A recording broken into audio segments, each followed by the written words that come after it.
Hello everyone. In our last video, we have seen with help of unit circle how have we defined cos theta and sin theta. In short, I can show here that something like this we had covered where a unit circle was drawn. Unit circle means whose radius is unity. Unity means 1. And there was a moving point P such that OP makes angle theta with positive x-axis in anti-clockwise direction. Then x and y coordinates were nothing but cos theta and sin theta respectively. This I have told you in short. Those who have not seen that video, it is my request to them that I will be giving corresponding link in the description. Please go through that video and then come back to this video and please see the video till the end. Then only you will have more clarity.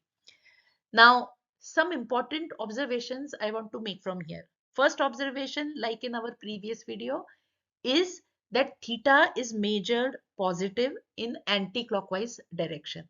Why do I say positive? That when position A is the initial position, I mean, when point P is at A itself, and from there it starts moving on arc AB, then B to A dash, etc., then our theta is increasing. So it starts increasing from 0. So obviously theta would be taking positive values. So theta takes positive values in anti-clockwise direction. Okay, what can be next? Next thing what comes to your mind is that there are 4 quadrants. If point P is in the first quadrant, that means your theta would be between 0 and 90 degrees. Now here onwards, I would try to avoid calling angles in degrees. Let us get habit of seeing angles in radians. So if your angle is between 0 degree and 90 degree, instead of degrees, we will be saying that angle theta is from 0 to pi by 2 radians. So whenever point P is in the first quadrant, then your theta takes values from 0 to pi by 2. When point P is in the second quadrant as shown, then in that case your theta would be between, yes, 90 degree and 180 degree. Again, write it in terms of radians only. So we'll say theta will take values between pi by 2 and pi radians. Pi radians is how much? 180 degree. So we will be saying that theta is between pi by 2 and pi radians. Now when point P moves in the third quadrant, then what will happen? Your theta will start increasing from 180 degree and it can go up to 270 degree. So instead of degrees, if you want to write it in radians, we will be saying theta takes values between pi and 3 pi by 2. And similarly, when it moves from B dash to A, that means in the fourth quadrant, then your theta will take values from 270 degree to 360 degree. So instead of degrees, if you want to write that in radians, how would we write? We will say theta is between 3 pi by 2 and 2 pi. So in this entire exercise, what have we seen? We allowed point P to start from position A and then it comes back to position E after completing one circle. And one circle is how much? 0 to 360 degree means 0 to 2 pi. That means when theta is between 0 to 2 pi, we find that position of P is from first quadrant to fourth quadrant. And we observed that it has taken values, theta has taken values from 0 to 2 pi. Now, one thing understand that theta takes values 0 to 2 pi. But then what about further values? Can theta take more values? When will that happen? If point P continues to move in anti-clockwise direction further, then what will happen? In the second circle, values will be from 2 pi to 4 pi. In third circle, they would be 4 pi to 6 pi. Fourth circle, they would be from 6 pi to 8 pi and so on. Who stops us from going further? 8 pi onwards also you could have moved. That means indirectly what we are seeing that theta is taking all positive real values. So theta can take positive real value. Please see the word. I'm saying real value. I'm treating now theta as a real number. This is the major difference from what we have learned trigonometry in your previous classes. There we had taken just help of one small right triangle and from there we were trying to conclude things. But that was a very, very narrow case, I would say. Now you are allowed to move as much as you wish. So we are saying now theta can take all positive real values. Now, what comes to your mind? You would say, okay, now I know theta can take value 0 also. It can take positive real values also. So what comes to your mind next? Can theta be negative? So I would say that theta can take negative values provided you are allowing point P to move in clockwise direction. See, you allowed point P to move in anti-clockwise direction. So we can still use the clockwise direction part, right? So we will say when P is moving in clockwise direction, corresponding theta would be considered negative. So just imagine point P is moving from A to B dash. So A to B dash means your theta between A and B dash in degrees, I would say it is 0 and 90-degree angle if you actually measure by protractor. But since you are moving in the clockwise direction, I will have to put it in negative sign. So I will say between B dash and A position, corresponding theta is taking values minus pi by 2 to 0.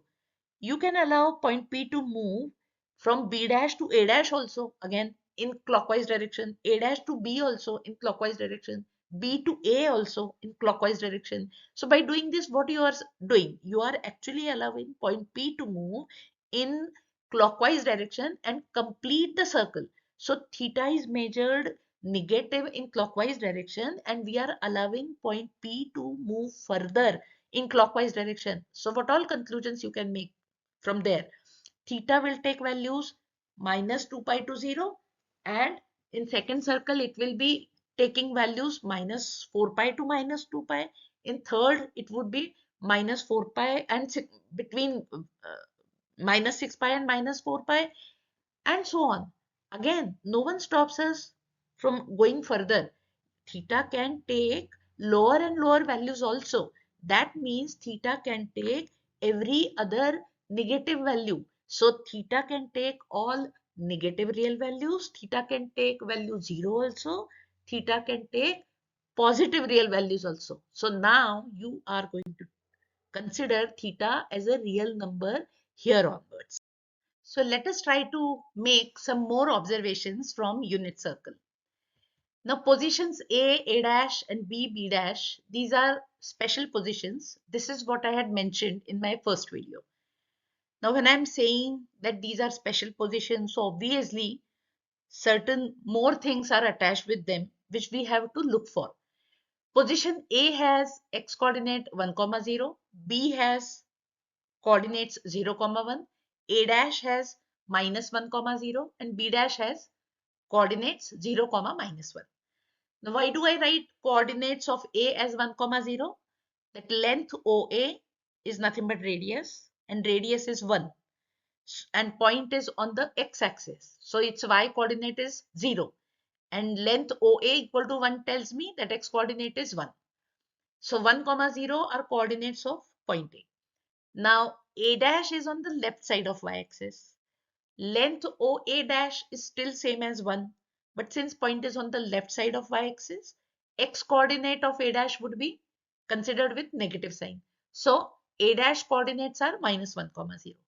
Now similarly, I can say for B and B dash. B is above x-axis, so its y coordinate is positive. B dash is below x-axis, so its y coordinate is negative. And length OB and OB dash both are nothing but radii. So B and B dash has coordinates 0, 1 and 0, minus 1 respectively. So after knowing these coordinates, can we say certain more things about A and A dash and then about B and B dash? A and A dash, why are they special positions? They are special because these are the farthest positions on the circle and on the x-axis. So A is farthest from y-axis, A dash is also farthest from y-axis. But the difference is A dash is on the left side of y-axis and A is on the right side of y-axis. Any point which is on the left side of y-axis and farthest, its x coordinate would be minimum. That means what are we claiming? That if A dash is that point which satisfies this condition and has x coordinate -1, then I am actually claiming that there is no other point which can have x coordinate less than -1. You can check for yourself for any other point on the circle.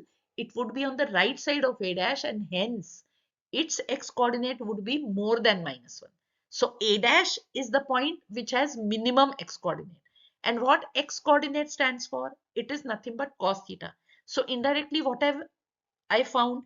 That cos theta can take minimum value -1. So how do we write it mathematically? We write it as -1 less or equal to cos theta. Now this statement I have found with help of position A dash. Now similar exercise I would do for position A also. A is also farthest position from y-axis, and it is on the x-axis and on the circle. And what are the coordinates? Coordinates are 1, 0. Any point which is on the right side of y-axis and farthest will have maximum x coordinate. Now see, is there any other point which can have more x coordinate than what point A has? No, because if you want to remain on the circle, you will have to move to the left of position A on the circle. Means x coordinate of those points would be smaller than 1. So we understand that position A is the position which satisfies the condition that it will have maximum x coordinate. Okay. And also x coordinate stands for cos theta. So combining all these statements, I can say that cos theta cannot go beyond 1. So mathematically we write it as cos theta less or equal to 1. Now combining two statements, -1 less or equal to cos theta and cos theta less or equal to 1. We combine and write one big statement now. We are saying cos theta greater or equal to -1, less or equal to 1. Mind you please, here equal to sign I have included there. That means cos theta can take value -1, and actually it takes at position A dash. That's what we have seen. And cos theta can take maximum value 1. So indirectly in this statement, I am claiming that minimum value is -1 of cos theta and maximum value is +1. Also, what you need to understand, or like you should take your attention to a point, that we have allowed point P to move on the entire circle, means all four quadrants. And since theta is taking all values from 0 to 2 pi, then only -1 less or equal to cos theta less or equal to 1. This statement will give you minimum and maximum values of cos theta is -1 and 1. Now, how about I'm saying arc B dash A in the fourth quadrant. So cos theta, which refers to x coordinate, tells us that cos theta takes values between 0 and 1. It doesn't take value anywhere -1. X coordinate is not becoming -1 anywhere on the arc B dash A. Means for arc B dash A, I should write statement cos theta greater or equal to 0, less or equal to 1. By saying this, for arc B dash A, I am claiming that in this situation, cos theta's minimum value would be 0 and not -1. So we will not highlight -1 if x coordinate is nowhere -1. X coordinate -1 would be considered only in those quadrants where position A dash is included. I hope I'm clear. And now you can understand that whenever you want to claim about minimum and maximum value, and if you want to write equal to sign there, then you will have to check what are the conditions on theta. According to conditions on theta, your minimum and maximum value for those particular values of theta you will be getting. Not necessarily always minimum value is -1 or maximum value is 1. Okay, so we move further from here and we go to now positions B and B dash. Now similar exercise, quickly we can finish. Now B and B dash are the special positions. Why? Because these are the farthest positions with respect to x-axis. Point B is above x-axis and point B dash is below x-axis. if you move below x-axis, your y-coordinate would decrease. And we are saying it b dash is the farthest position, means nowhere on the circle there is a point whose y-coordinate can be less than -1. That means b dash is the position which has minimum y-coordinate. And what is y-coordinate of b dash? It is -1. Y coordinate stands for sine theta. Now combine all these statements and then we get one statement as sine theta is always greater or equal to -1. So what are we claiming here? That sine theta can never go below -1. Now look at position B and similar exercise you do. And we say now B is the farthest position on the circle above x-axis. It has y-coordinate 1 and this will be the maximum y-coordinate anywhere on the circle, and y-coordinate of point B is 1. Y-coordinate stands for sine theta, and combining all these statements, now I will say that sine theta is less or equal to 1. So what are we claiming here? We are saying that sine theta does not go beyond 1. So sine theta is greater or equal to -1 and sine theta less or equal to 1. Now combine these two statements and then I can make one statement as -1 less or equal to sine theta less or equal to 1. Please understand, I have considered entire circle. That means you allow point P to start from A and come back to position A after completing one circle. If you are considering this complete circle, then only we will be in position to say that minimum value of sine theta is -1 and maximum value of sine theta is +1. These these minimum and maximum values are with respect to the values considered for theta. If you consider theta from 0 to 2 pi, one complete circle if you are measuring, then only sine theta's minimum value is -1 and maximum value is 1. I repeat this point. Please think over this again and again. Please try to draw figures on your own. When you do this exercise yourself, then you will be able to perhaps find out more and more conclusions on your own. I just revise quickly what all we did. We tried to find out that theta can take all real values, 1. Second one was cos theta's minimum and maximum values are -1 and 1. And sine theta's minimum value and maximum values are again -1 and 1. There are more conclusions what we can make from uh, unit circle that I will be covering in my next session. Till then, stay tuned. Thank you.